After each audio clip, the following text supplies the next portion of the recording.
Salam saudara-saudari yang terkasih dalam Tuhan kita Yesus Kristus. Selamat berjumpa kembali di dalam program pengajaran iman Kristen.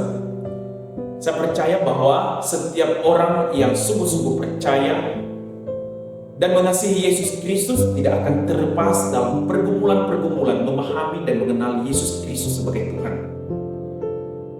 Hal yang menarik adalah ketika kita belajar lewat firman Tuhan, lewat Alkitab untuk mengenal siapa Yesus Kristus, dan ketika kita membaca kitab demi kitab dan tidak ada pergumulan yang besar selain ketika kita sampai di dalam kitab Kolose.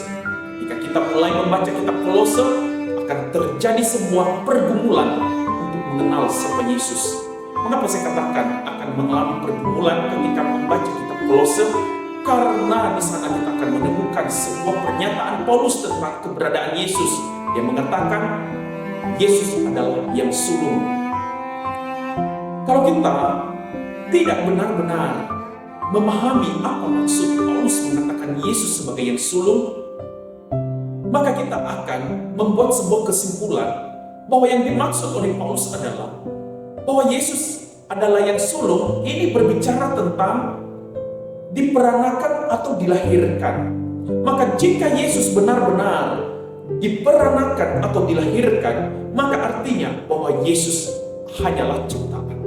Apalagi kalau kita menghubungkannya dengan nama Yesus bahwa dia adalah anak Allah, maka akhirnya kita akan benar-benar hanya melihat Yesus adalah anak Allah, dia hanya ciptaan. Maka bagaimana kita bisa mengakui dia sebagai Tuhan jika Yesus hanya juga sebagai ciptaan? Maka pergumulan inilah yang akan terus membawa kita untuk mengenal Yesus yang sesungguhnya. Kalau kita kembali di dalam tulisan Paulus kepada jemaat di Kolose di pasal 1 ayat yang ke-15, maka memang kita akan melihat kata sulung memiliki sifat dalam bentuk superlatif. Kata superlatif ini artinya tingkatan dalam sebuah urutan. Tetapi tingkatan dalam sebuah urutan tidak selama-lamanya di dalam perjanjian baru mengandung arti yaitu urutan dalam pengertian sederhana, yaitu urutan dalam kelahiran. Memang bisa dikatakan yang sulung ini adalah urutan dalam kelahiran. Seorang yang sulung artinya dia anak pertama dari saudara-saudaranya. Tetapi kita juga bisa memahami bahwa kata yang sulung, yaitu dalam bentuk superlatif, ini berbicara tentang status seseorang sebagai yang diutamakan atau seseorang yang memiliki kewenangan.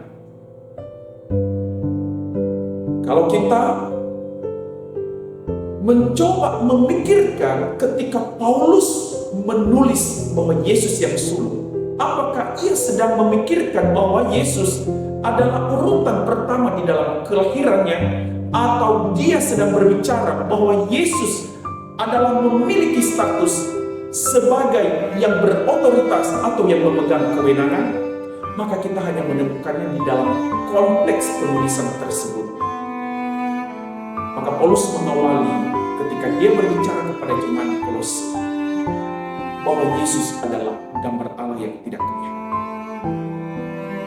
Dan Paulus menjelaskan bahwa Yesus yang adalah gambar Allah yang tidak kelihatan ialah yang menciptakan segala ciptaan baik yang ada di bumi maupun yang ada di langit.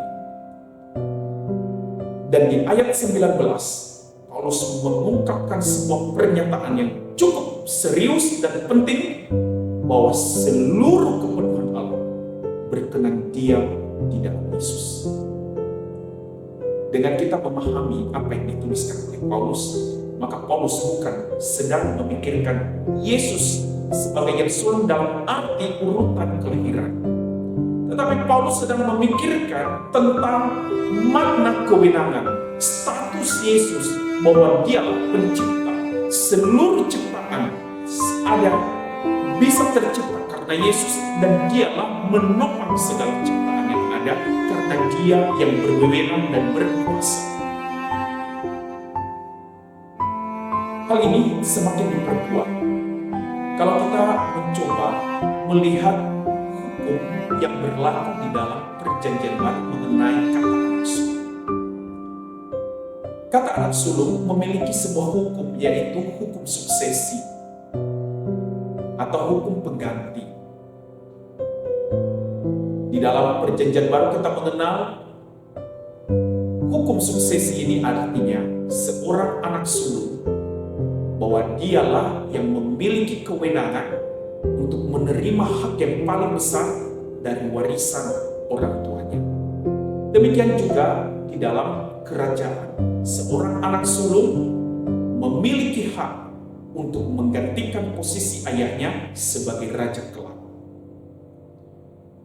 Maka di dalam konsep inilah Paulus menuliskan kepada jemaat di Kolose tentang Yesus sebagai yang sulung, artinya bahwa Yesuslah yang memiliki kewenangan atas seluruh ciptaan karena dialah pencipta dan yang berdaulat atas ciptaannya. Dengan kita memahami makna demikian, maka kita akan bisa mengenal Yesus bahwa dia bukanlah ciptaan, tetapi dialah pencipta alam semesta ini. Maka karena dia sebagai pencipta, sebagai yang berdaulat dan berwenang, maka seluruh penyembah, penghormatan kita hanya kepadanya.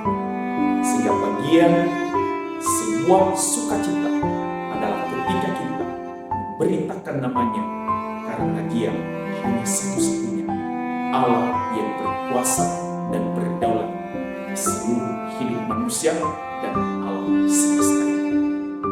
Demikian pengajaran iman Kristen. Sampai bertemu kembali di dalam program selanjutnya. Tuhan Yesus